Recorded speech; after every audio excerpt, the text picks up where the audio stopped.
আমাদের চিন্তা ছিল পেটটা নিয়ে কিভাবে খাওয়া যায়। বাংলাদেশে আমরা কিন্তু অনেক কিছু খাইছি ভাই। বাড়িতে খাই অন্ন পানীয়, পিঠে খাই ঘুষ, আড্ডাতে খাই মাদক দ্রব্য, দোকানে খাই জোশ, বউয়ের কাছে খাই বকাঝকা, মিটিংয়ে খাই বলি, চলতে খাই গাড়ি চাপা আর মিছিলে খাই গুলি। ভালো মন্দ যাহা কিছু আমরা সবাই খাই, একটু হালাল হারাম বাঁচতে হবে, নইলে উপায় নাই। জোরে বলুন ঠিক কিনা? হালাল হারাম না মানিয়ে কত টাকা করছো কামাই, এত টাকা রাখবা কোথায়? কাপনের তো পকেটে নাই। পকেট আছে? হালাল হারাম না মানিয়ে কত টাকা করছো কামাই, এত টাকা রাখবা কোথায়? কাপনের তো পকেটে নাই। টাকা পয়সা লইয়া কি কেউ কবরে গেছে? টাকা পয়সা লইয়া কি কেউ কবরে গেছে? কি জবাব দিবি রে তুই আল্লাহর কাছে? ওরে মানুষ হইছ বেহুশ দুনিয়ার পিছে, ওরে মানুষ হইছ বেহুশ দুনিয়ার পিছে, কি জবাব দিবি রে তুই আল্লাহর কাছে? জোরে বলুন ঠিক কিনা? আপনাদের কষ্ট হচ্ছে?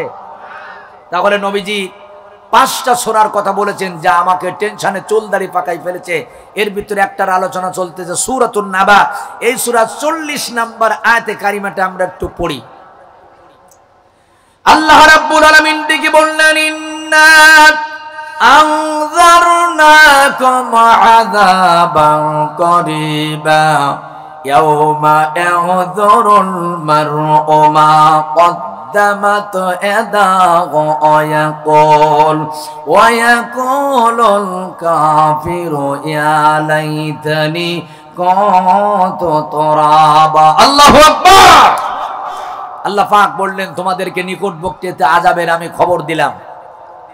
এই যে দুইখানা হাত, আমাদের এই হাত দিয়া কি করেছে সব আমরা দেখতে পাবো কিয়ামতের ময়দানে। সেদিন আমাদের শরীর আমাদের বিপক্ষে কথা বলবে। আমাদের চোখ, আমাদের হাত, আমাদের পা, আমাদের জিহ্বা, এমনকি শরীরের চামড়া সব কিছু সেদিন আমাদের বিরুদ্ধে নালিশ করবে, কথা বলবে। আমরা, আমার বন্ধুগণ, সব কিছু সেদিন বুঝতে পারবো যে দুনিয়াতে সব আমার আমার করেছি, কিন্তু আসলে হাতও আমার নিজের না। এরপর আমি অবাক হয়ে গেলাম। ইয়াকুলুল কাফিরু ইয়া লাইতানি কুনতু তুরাবা। কাফির বেঈমান গুলো বলবে, হায় যদি আমরা মাটি হতে পারতাম। আমি টেনশনে পড়ে গেলাম, এরা মাটি হবে কেন? তাফসীর খুলে দেখি মুফাসসিরিনে কিরাম বলেন কিয়ামতের ময়দানে আল্লাহ মানুষ আর জিনের বিচার করার আগে জীবজন্তুর বিচার দিয়া শুরু করবে। আপনারা যারা জানেন না, প্রথমে মানুষ আর জিনের বিচার আগে হবে না। তাফসীর কারকেরা বলেন এখানে জীবজন্তুর বিচার আগে হবে যারা জুলুম করেছে।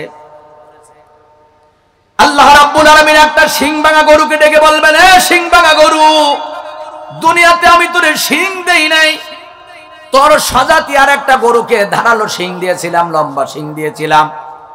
ও তোর উপরে জুলুম করেছে, তুই মাজলুম বলে কয়টা আঘাত করেছিল, কয় ফোঁটা রক্ত তোর শরীর থেকে বের করেছিল।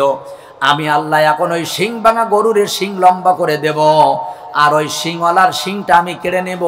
আমি আল্লাহর সামনে তোর মানে কি আঘাতের প্রতিশোধ তুই নিয়ে নিবি।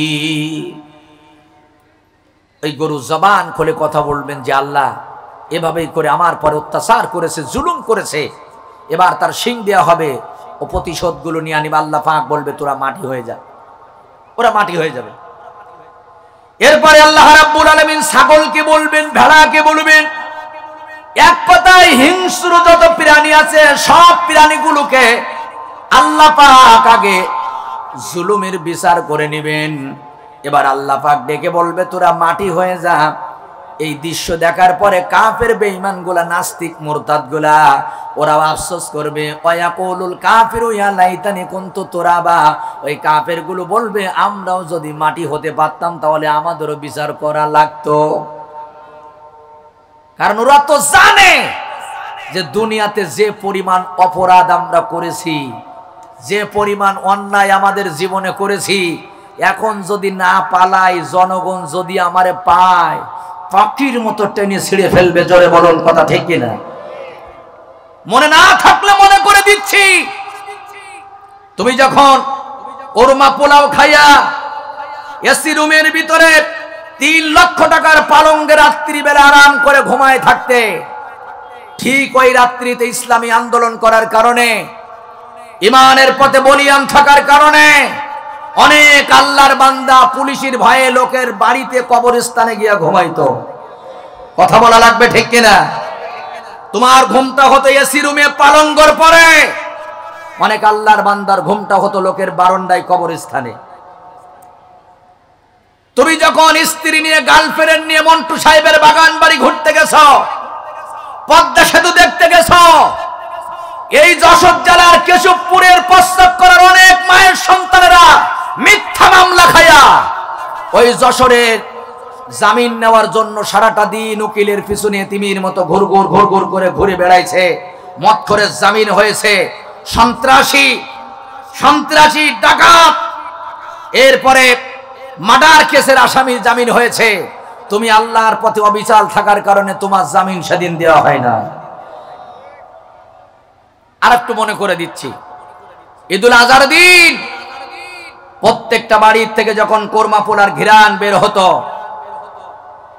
সিরনির ঘিরান বের হতো, যে মানুষটাকে মিথ্যা মামলায় জেলখানায় রাখা হয়েছিল ঈদের দিন, ওই বাড়ির থেকে ও জনম দক্ষিণী মার চোখ থেকে ঝরঝর করে পানি বের হতো, ওর স্ত্রীর চোখ থেকে পানি বের হতো।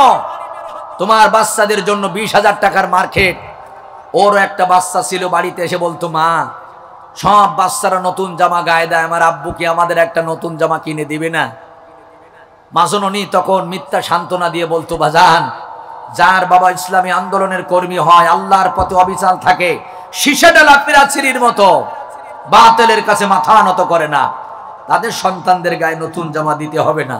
তোর আব্বু যদি কোনোদিন বাড়িতে আসে, সেই দিন তোরেও নতুন জামা কিনে দিবে।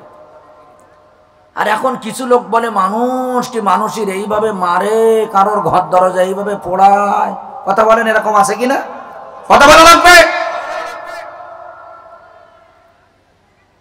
আমার মুসলমান ভাইরা মনোযোগ দেন। তুমি যে অপরাধগুলো করেছো, অন্যায়গুলো করেছো, মানুষের উপরে জুলুম করেছো, আল্লাহ পাক তোমাকে মনে করে দিবেন। ইন্নামাস সাবিলু আলাল্লাযিনা ইয়াজলিমুনান নাস। আল্লাহ পাক বলবে, আমি 1500 বছর আগে তোরে একটা মেসেজ দিয়েছিলাম, মনে করে দিয়েছিলাম, মানুষ হয়ে যদি মানুষের উপরে জুলুম করো, আমি আল্লাহ কিয়ামতের ময়দানে বাদী হয়ে তোর বিরুদ্ধে মামলা করব। এ বাণী কার? এটা হলো আল্লাহর বাণী।